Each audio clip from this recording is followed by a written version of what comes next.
Live from KSAT 12. The 6 o'clock news starts right now. The former president of the San Antonio Fire Union arrested, accused of trying to scare off at least one top department staff member from applying to the open fire chief job.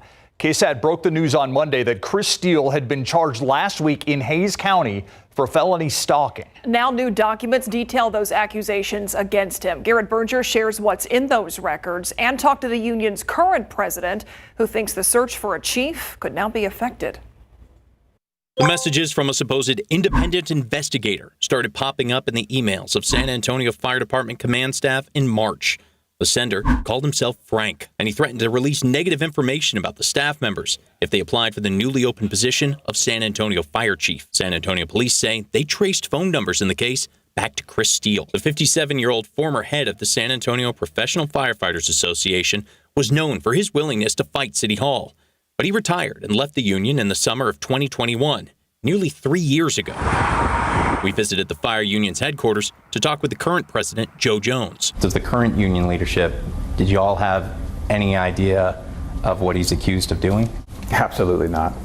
This is as insane to us as it is to everybody else, although it's not entirely surprising because we've seen this behavioral pattern. At least 3 command staff members received similar messages, but Steele's felony stalking arrest only pertains to interim Deputy Chief Valerie Frosto. Frank's initial email to her referred to an allegation that as fire marshal, Frosto had tried to use her position to order maximum fines be assessed at an ex's workplace, and that she had physically abused another ex. After a cease and desist demand by the city attorney's office failed to stop more messages from coming in, Frosto filed a police report.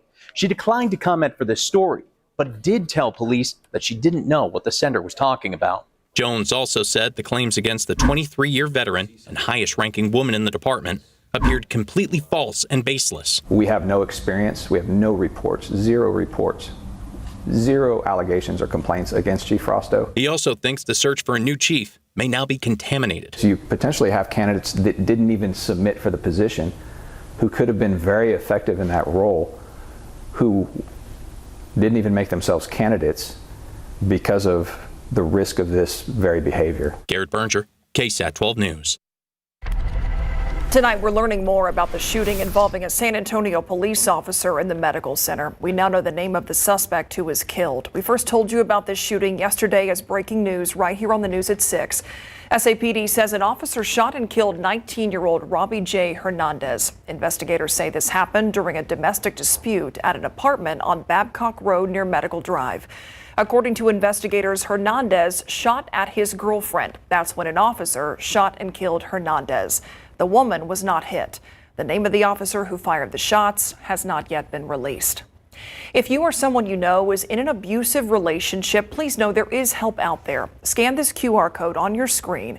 That will direct you to a long list of resources. You can also find this on ksat.com/domestic violence. Now to an update on a story we've been following for weeks. We have learned the name of the trooper involved in a deadly shooting in Converse back in April. His name is Apolonio Gomez. Records show he has been with DPS for more than 7 years. Witness video shows Gomez shooting Luis Navarro after a chase. The trooper tried deploying a taser. It didn't work. The controversial video raising questions about if Navarro was actually armed. We've learned Navarro was wanted on a warrant. We reached out to DPS this afternoon for an update on the investigation. They told us they didn't have one. Imagine being found not guilty, but online records show just the opposite, a conviction. That's just one issue happening within the Bexar County court system after a major software change. Yeah, that new computer system is supposed to allow court records, case updates, bond and jail information to be stored together in one place. But Eric Hernandez reports right now judges and attorneys have plenty of objections.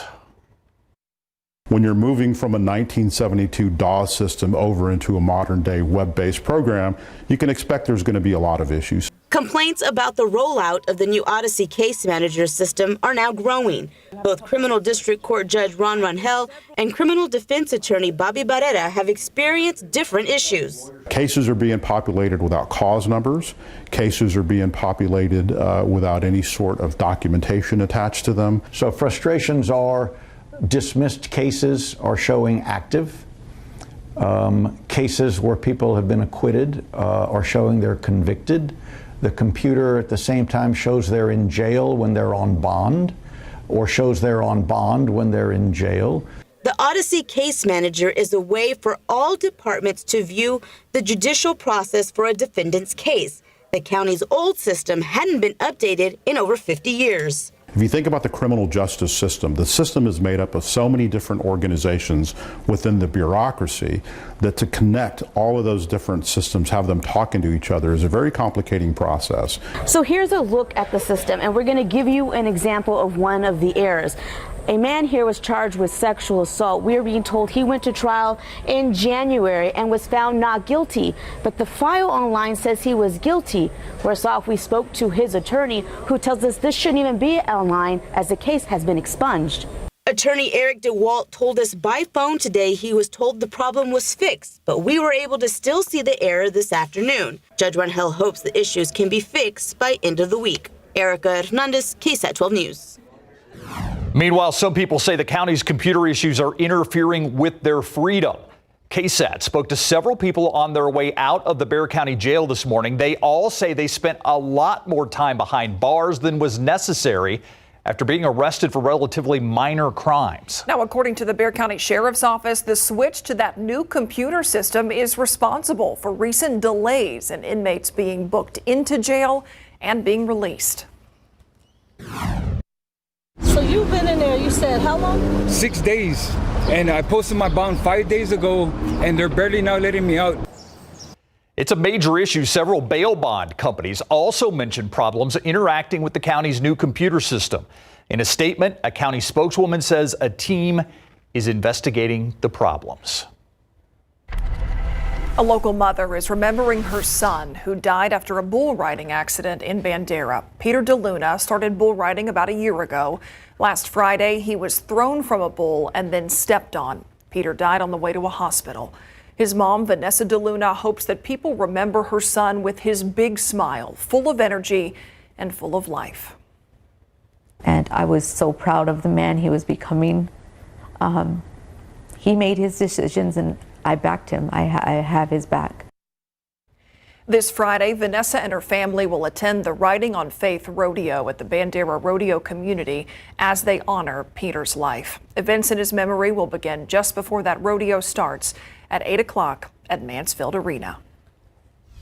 Tonight, the fallout growing after President Joe Biden signed an executive order limiting the asylum process. This new video from CNN shows migrants being turned away at the U.S.-Mexico border today. If you recall, the president's plan shuts down the asylum process once there are an average of 2,500 encounters a day. According to U.S. Customs and Border Protection, right now that number is about 3,500 daily. Many lawmakers still skeptical of the president's plan, but during a White House briefing today, Mayor Ron Nirenberg said the plan was necessary for cities like San Antonio.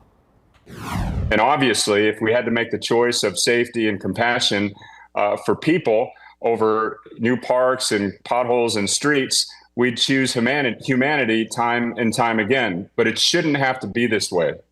We lack the federal assistance that's truly needed and primarily delivered from Congress.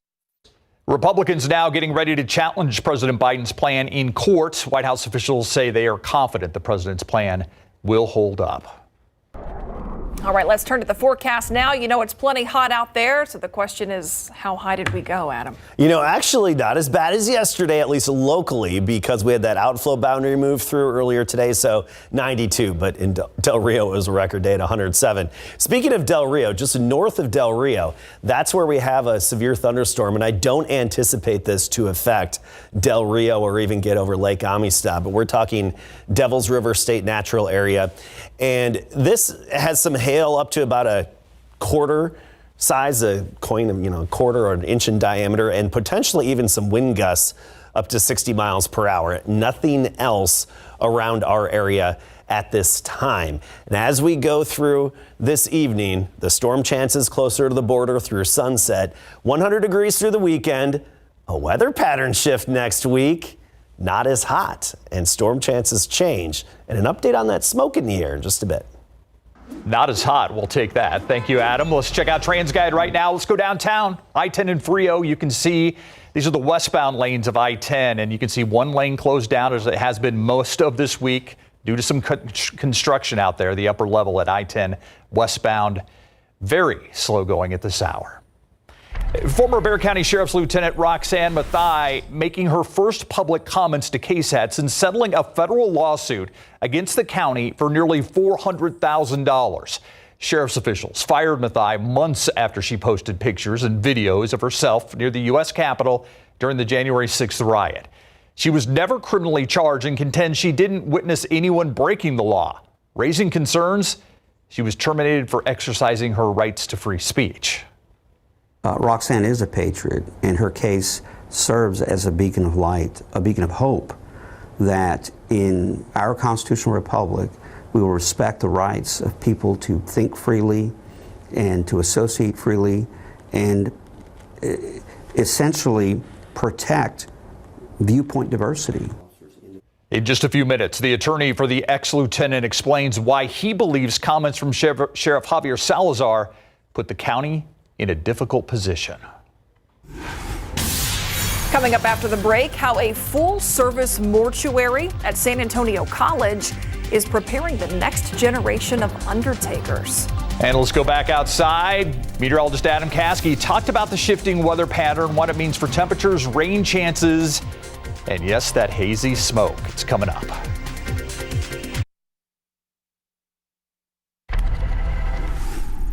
A preventative effort to vandalism downtown. Coming up tonight on the Night Beat, we're taking you behind one church's efforts to keep their history intact with crime on the rise, and we're taking you behind the scenes of it all. San Antonio College, home to the first and only working mortuary on a college campus, and services to the public are now being offered. And the opening comes at a critical time since the U.S. is facing a shortage of funeral directors. About 60% of directors are expected to retire in the next 5 years. Our Patty Santos got an up-close look at how the full-service mortuary will prepare the next generation of undertakers.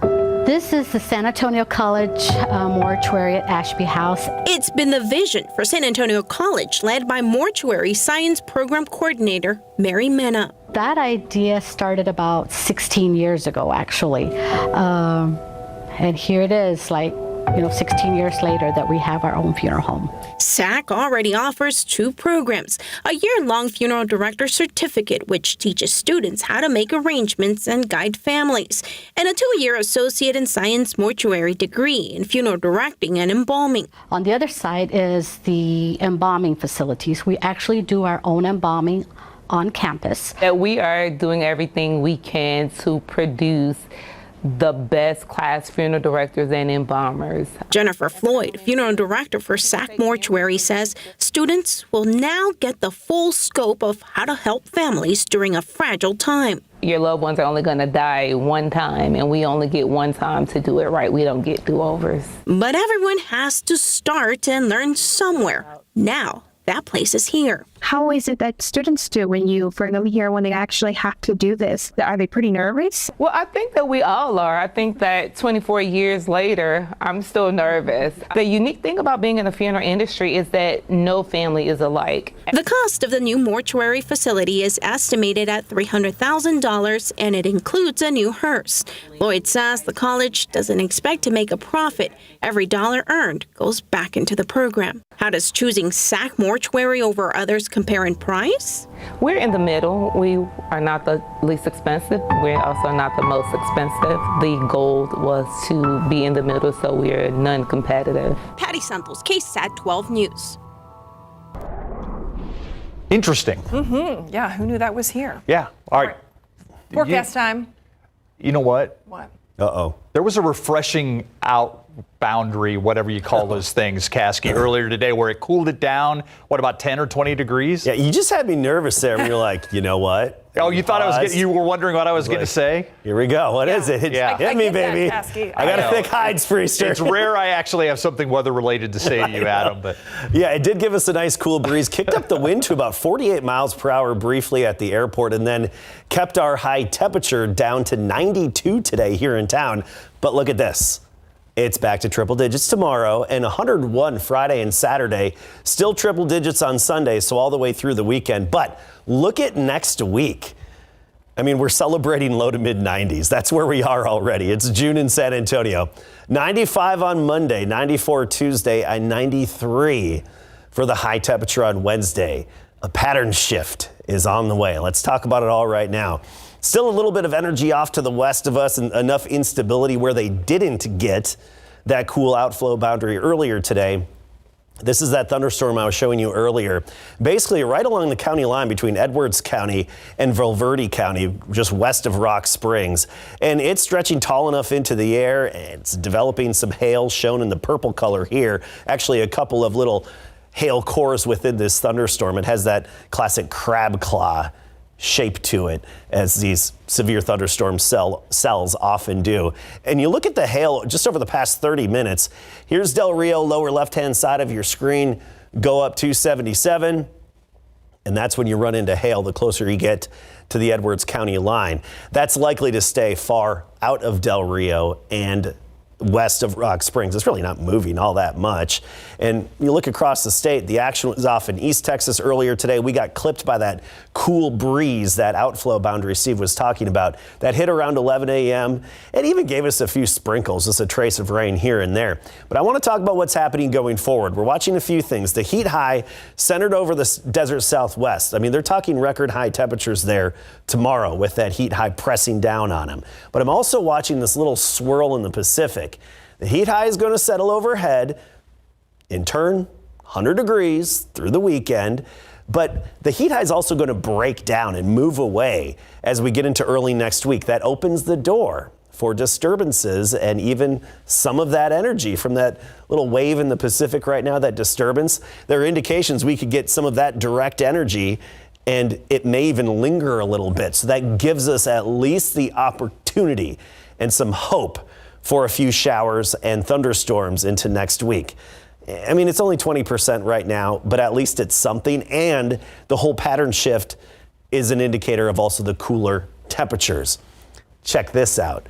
We could actually see downtown from our city cam at I-10 and 410. Remember, for days straight, I've been saying, usually you can see it right about there. Look how crisp and clear it is. There's our time lapse from this afternoon. Still some haze in the sky, especially when you looked directly up, but not as bad. The smoke has been slowly pushed southward, and the prevailing wind, partially related to the heat high, will continue to push that smoke from the annual agricultural burning away from us. So that's going to give us a blue sky rather than a milky blue sky in the days ahead. Some morning clouds early, otherwise that bright blue, baby blue sky returns tomorrow. 79 at 7 a.m. 100 for the high, but I do think dew points won't be as outrageous. So heat index up to about 105, maybe 108 in spots in the afternoon, which isn't as bad as days past. 105 Del Rio tomorrow, Carrizo Springs 104. And looking ahead, Monday, a week-low cool front helping to drop those temperatures into the low to mid 90s. How about that? Look at that 95. We'll take it. And that's something? Yeah.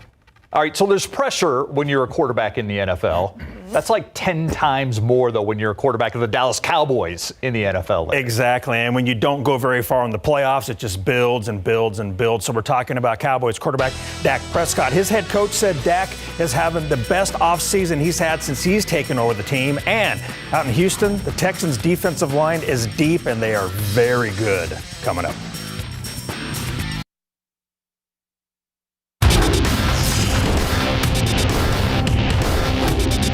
Yeah, I mean, that should be the start of your offseason. I mean, that's got to motivate you individually as a man and then obviously as a football player. Dak says he's motivated by the Cowboys' playoff loss to the Packers last season in Big Board Sports. All right, so the Dallas Cowboys wrapped up practice at mandatory minicamp for Frisco this afternoon with some 7-on-7 action. Now, we weren't allowed to film those sequences per Cowboys guidelines, but when the offense made a big play, the players got loud. And when the defense came up with a big stop or a forced turnover, they got even louder. All in good fun, though, as quarterback Dak Prescott says the guys just like to talk trash. Here's Murray Rominger with the latest from camp. In Dak Prescott's story arc, the 2023 regular season will be remembered as the year the Dallas quarterback proved himself as a top QB in the NFL. And according to head coach Mike McCarthy, Dak is having an even better offseason this year than last year. Here's why. My focus is always getting better overall in every way that I can. Mike's comments are a result of us doing that from the time this offseason began. Before it began with the team activities, us guys getting together to really the growth, I guess you can say, in my play and the jump I'm making is the second year in his offense as well, is being more comfortable right with the footwork. Guys, the receivers around me, their second year in it, they're more comfortable, they're more confident. Things are just faster off the line from the huddle through the play to the scramble drill when a play doesn't work. Everybody understands, I guess you can say, and it's just making the communication, my approach, and just allowing me obviously to play with more confidence. Well, we're now 2 days into mandatory minicamp. Prescott doesn't have his trusted wideout CeeDee Lamb in attendance as he works out a contract extension with the team. But Dak says he's still making great progress with the rest of the offense. From Frisco, Mary Rominger, KSAT 12 Sports. Larry, back to you. Thank you, Mary. KSAT 12 Sports was also at the Houston Texans minicamp this morning, where the team had to move into the bubble due to storms rolling through the Houston area. Our Nick Mantis, who drove out there very early this morning, got an opportunity to hear from a couple of the Texans players and head coach DeMeco Ryans. So, Nick, what's been the biggest difference between last year and this year for this Texans team? This roster has subdued, Larry. Depth is the name of the game for the Houston Texans this year, and head coach DeMeco Ryans explained why that's important for his defense. I want as much depth as possible on our defensive line, right? And when you can get guys like DeNico, Daniil, Tim, veteran guys who've played a lot of football, right, and they've made a lot of plays, they know what it looks like. Just looking around the room and seeing that we got depth and got great guys in there, you know, like you said, Will, Mario, Daniil, you know, just being able to play with those guys. I'm not trying to beat nobody out, but like, I just want to be a part of something great. I feel like we got a good combination of vets and younger guys. What we bring to the table as veterans, you know, we have wisdom that we can share with the younger guys, and we got guys like Will that's hungry. Good combination of that, you know, the sky's the limit to us. Coming up at 10, we'll hear how Will Anderson is taking more of a leadership role. Larry, back to you. Thank you, Nick. 2 members of the San Antonio Brahmas made the first ever all-UFL team. Offensive guard Cole Lavau and inside linebacker Tavante Beckett. So the Brahmas will play at the Battlehawks Sunday with the XFL Conference Championship on the line. You got camps covered. I love it. Houston, Frisco. Yeah, it's a lot of fun. Yeah, it looks like they had fun. Thank you, Larry. Coming up after the break, former Bexar County Sheriff's Lieutenant Roxanne Mathai is speaking for the first time since settling a federal lawsuit with the county. Why Mathai's attorney believes comments from Sheriff Javier Salazar put the county in a difficult spot.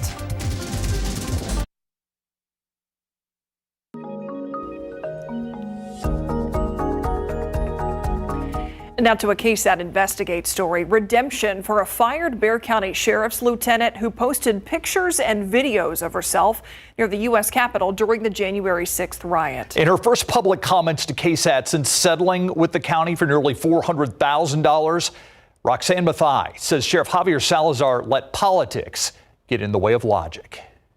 It just shows a very low intelligence level on his part. And I'm not saying that to be ugly. I'm saying that because it's the truth. KSAT Investigate's Dylan Collier on the fallout and potential impact of this lawsuit.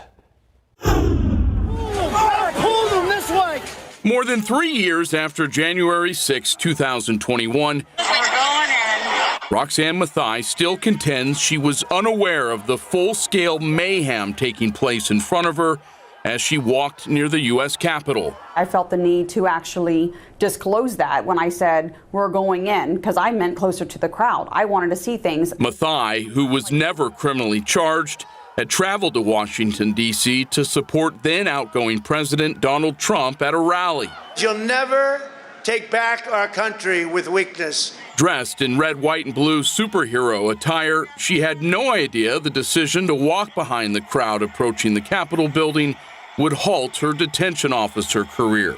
A day after the riot, Sheriff Javier Salazar condemned Mathai. My intent right now is that she never sets foot in this building again. Months later, he fired her.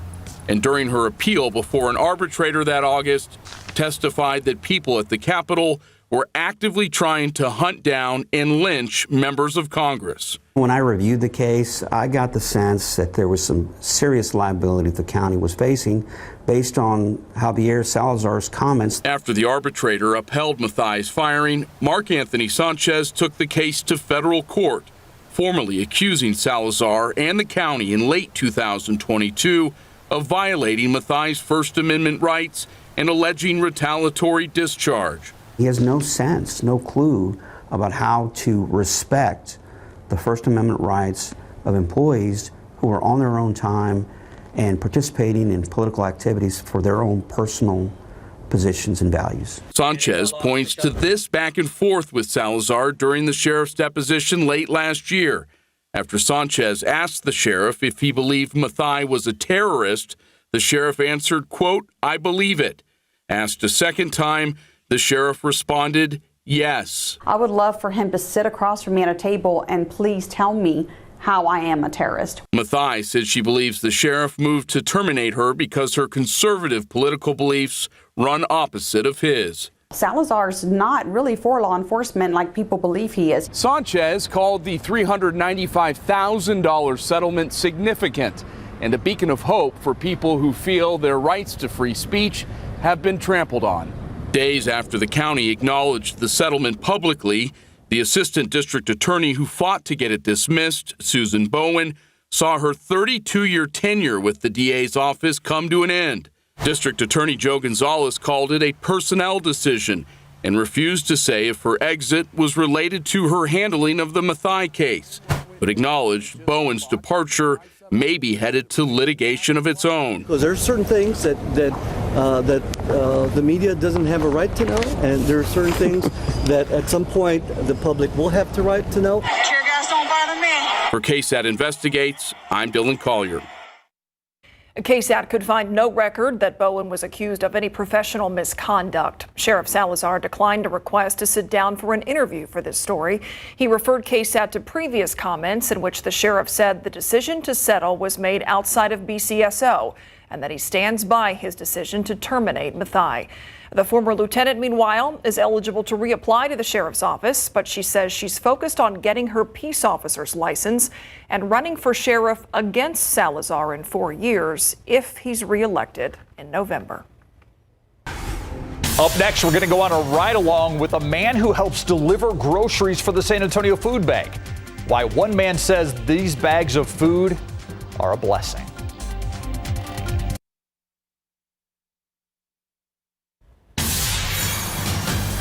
One of the main objectives of the San Antonio Food Bank is making sure seniors in our community get the food that they need. Yeah, the food bank has teamed up with Amazon to make sure food gets delivered to these people.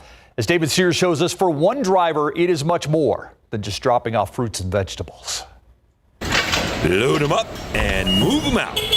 And who better to make food deliveries to some of our seniors on behalf of the food bank than an Amazon delivery driver? Being able to partner with such a great company, getting to see the direct impact that this has on people's lives, it means a lot. Especially to a San Antonio native.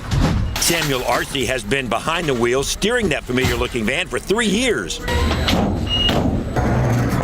His performance on the roads? Stellar.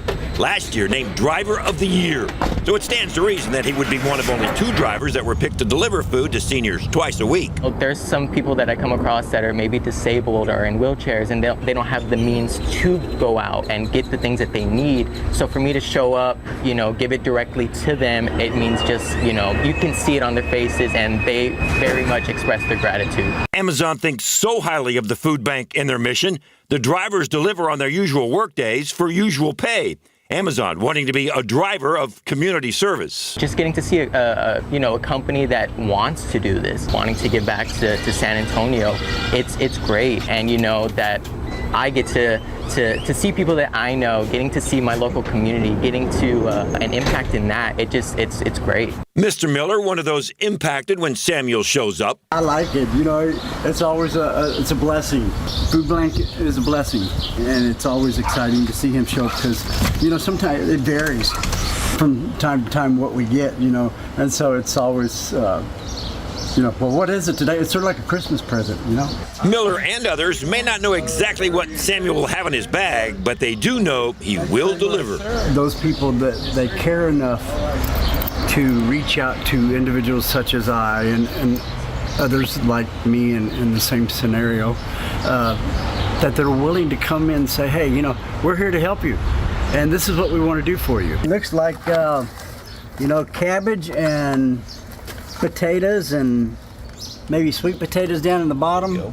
That was just one of 46 stops Sammy's going to make today. The bag's not the same as the boxes he's usually delivered, and the satisfaction at the end of the day, a little different as well. Oh, it gets me excited, it gets me happy, it makes my day, honestly. So getting to do these deliveries, it's great. David Sears, KSAT 12 News.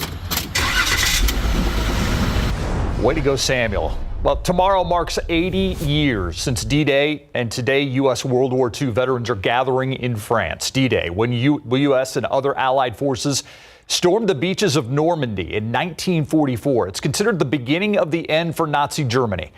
Few veterans from back then are still alive, and those who are between 99 and 100 years old. This could be the last D-Day celebration of this scale with these living witnesses. Overwhelming. I had no idea that anything like this would be prepared. It's hard to describe. All these people never think they recognize old veterans. What our country really means. I love my country. I was honored to talk to a D-Day veteran and a local San Antonio vet, and we'll have that story coming tomorrow. The French First Lady, by the way, and President are serving as hosts. President Joe Biden and the British Royals also participating in the festivities in France. A black medic credited with treating many wounded soldiers on D-Day has been posthumously awarded the Distinguished Service Cross. Army Medic Corporal Waverly Woodson Jr. was part of the 320th Barrage Balloon Battalion. That was the all-black unit which had the task to deploy balloons to protect troops along the beaches of Normandy from German fighter planes during D-Day. Woodson spent 30 hours treating fellow soldiers as that assault happened. He became seriously injured when his boat hit a mine. Woodson died in 2005 at the age of 83. So many stories they share. I'm excited for your story tomorrow. You know what?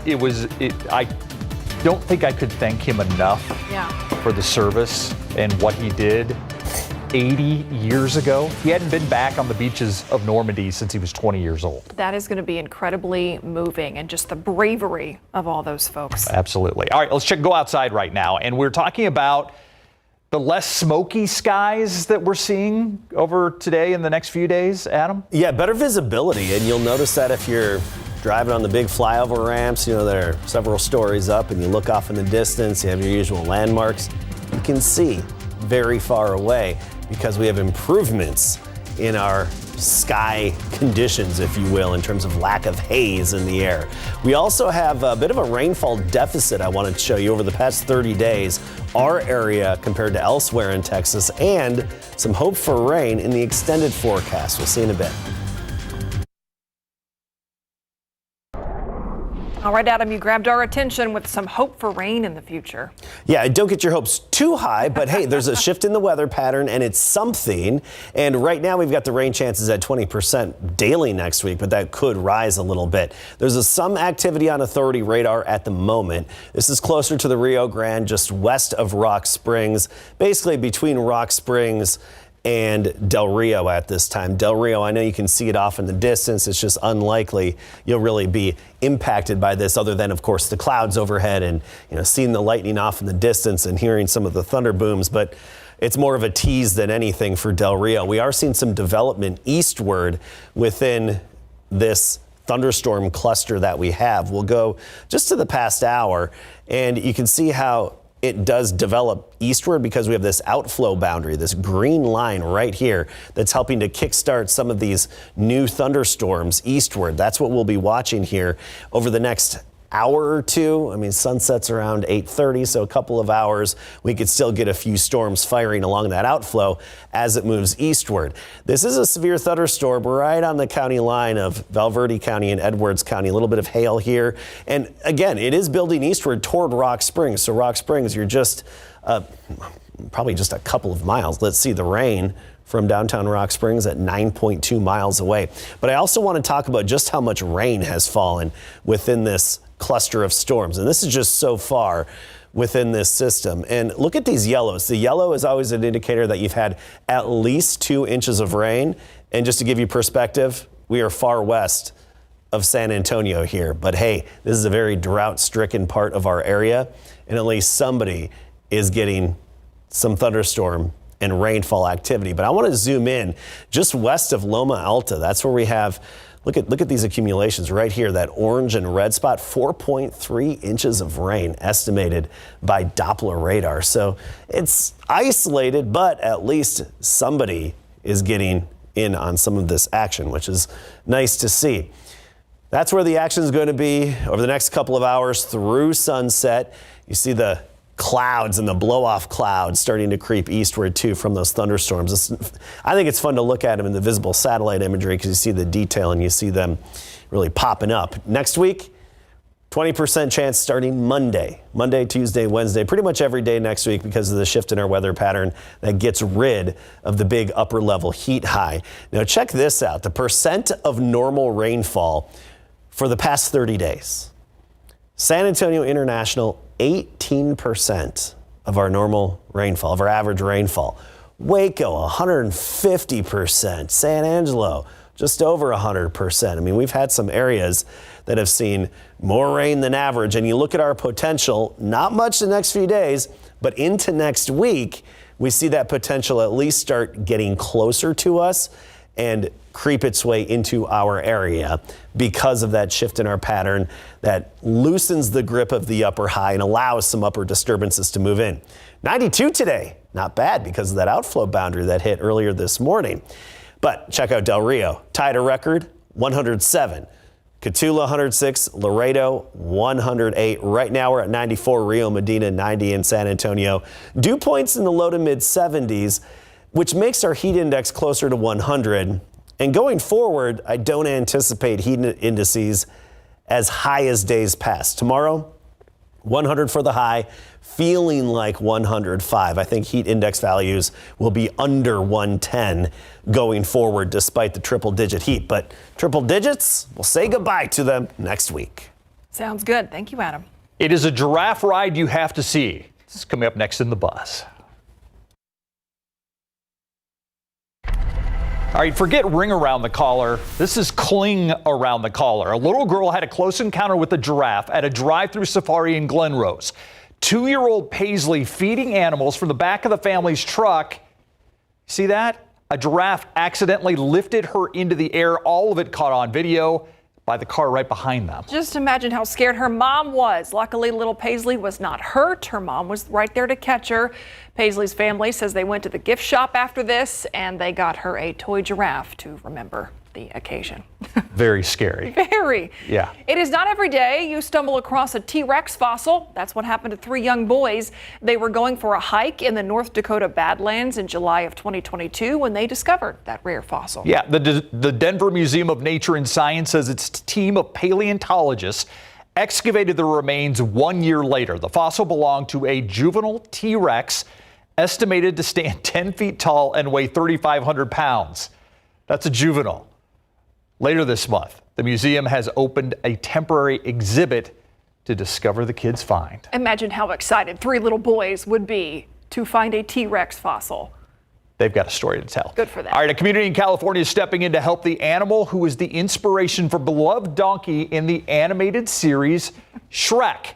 Perry, the real-life donkey, lives in Palo Alto. He's getting older, and as he ages, he's having more medical issues. The bills are adding up, so the city offered to match community donations of up to $10,000. It's a one-time grant offer.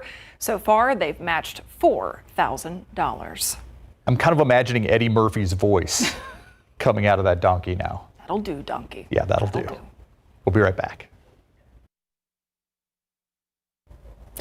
Here's a look at what our weather pattern is going to be doing. The familiar big blue H upper level high, that's going to be around and right overhead Thursday, Friday, and Saturday. Then it moves away, and that opens the door for temperatures to be not as hot and even a few storm chances starting next Monday. We at least have the potential for some daily pop-up storms next week. Yeah, we'll take it. Not bad. Thanks for watching the News at 6. See you back here at 10. Also want to thank the Lopez family watching us on a tour.